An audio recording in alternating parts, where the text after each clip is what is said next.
Black Friday swiftly approaches, and I'm constantly getting the question about what's the best 75-inch television to buy. So today, I'm going to be giving you guys the top 5 75-inch TVs right now in 2021.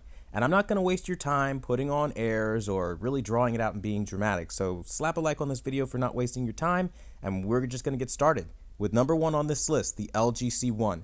Every time I turn on this TV, it is literally a treat, and it is literally one of the best feelings I think I've ever had as a TV owner. And this is somebody that reviews TVs regularly. I don't have the luxury of being like most people where every time is like a new experience. I'm so used to seeing technology and TV technology that it's almost kind of ruined for me at this point because I already know what to expect. But the C1 goes above and beyond and really gives you something to look forward to every time you turn it on. And that magic is something that just has to be replicated in the number 1 spot here. Now moving on to number 2, we have the TCL S546. That might surprise everybody, but given the price point and all of the features that it does offer, along with the picture quality, it is a pretty darn good TV. I've got to say, I'm pretty surprised. I'm currently reviewing this television, and I'm really blown back by the way that the motion processing handles itself, along with just the way colors look. It's a really solid TV, and it's absolutely high-end tier. I fully expect that TCL is going to nerf this model within the next couple of generations, but it is incredible, and I think if you really want a nice, high-performing television and you really don't want to break the bank, you don't have to, because TCL has something for you, and it really hits hard this year. HDMI 2.1, VRR, I mean, really, Dolby Vision, I mean, do I have to say more? Now, the only thing I will say is it's not as bright as some of the more high-end TVs, and that's where you take the compromise.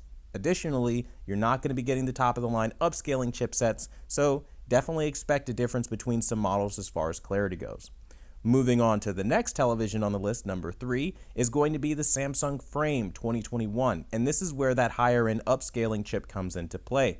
The clarity on this television was so pure, it almost looked like an OLED, and in fact, I would say it superseded OLED in a lot of areas. It was really incredible. The brightness was really nice, well over 1,000 nits. It was enjoyable, and the One Connect box was really one of those things that I was so glad to see come back. Something that's so underrated, but definitely going to be a benefit to those who are wall mounting televisions. I think if you want something that's going to really give you that value, but also that luxury, this is definitely going to be it. Now, its drawbacks is that it's not going to be as good in a darkroom environment because it is edge lit. Now, I'm not saying it's horrible. It doesn't have any local dimming, but because it doesn't have any local dimming, you don't have any of those bright spotting issues that you're going to have when one half of your screen is shut off and the other half is just gray-black. You know, that problem that we deal with on a lot of so-called high-end TVs. You don't have that here. It's just one solid color, and honestly, it's adjustable by just turning up and down your backlight, and I really enjoyed the experience on this TV, so definitely give that a look if you haven't already. Next on the list is the TCL R635, back from 2020. If you guys want to get that luxury quality as far as build, you know, you're talking really chrome trims and all the features that some of the higher end, again, luxury name brands tend to offer, then this is definitely going to be something I recommend. You're getting mini LED, you're not paying upwards of over $1,000 for it, at least, you know, in the entry cost, but obviously since it's 75 inches, of course you are, but you guys get what I'm saying. It's not going to cost you like $2,000 or $3,000 like some of the other options from some of the other manufacturers. So definitely check out the TCL R635. Next on the list is going to be the TCL S535/S531. I'm not joking. These TVs are seriously good, and if you're somebody that doesn't want to break the bank to get a big TV, you do not have to.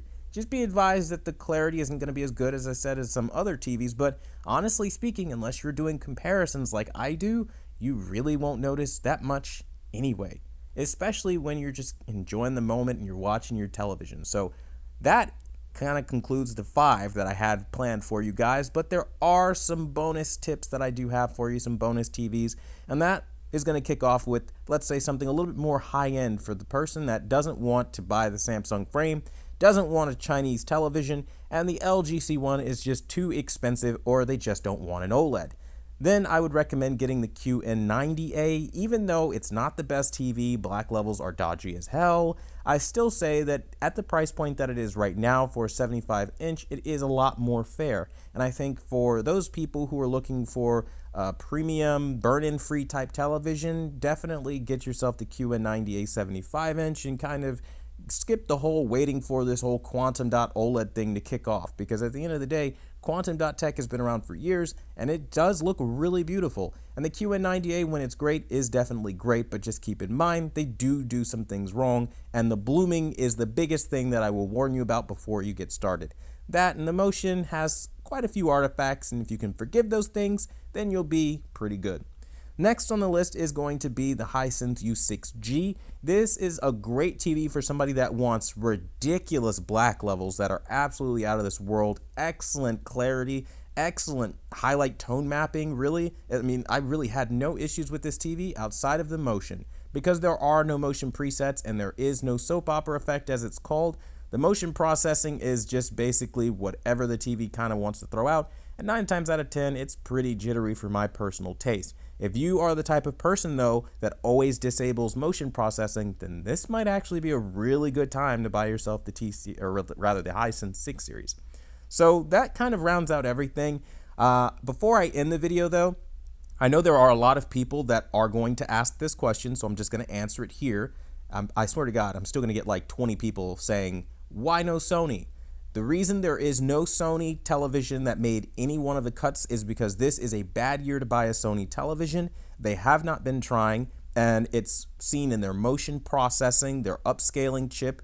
I mean, everybody is going to tell you that Sony is the king of kings, but they're never going to make sure that they are actually living up to that, and that's what Quantum TV does. Comparing them to their old TVs from 2017 and 2019 and so on and so forth to make sure that the Sony name is still holding up.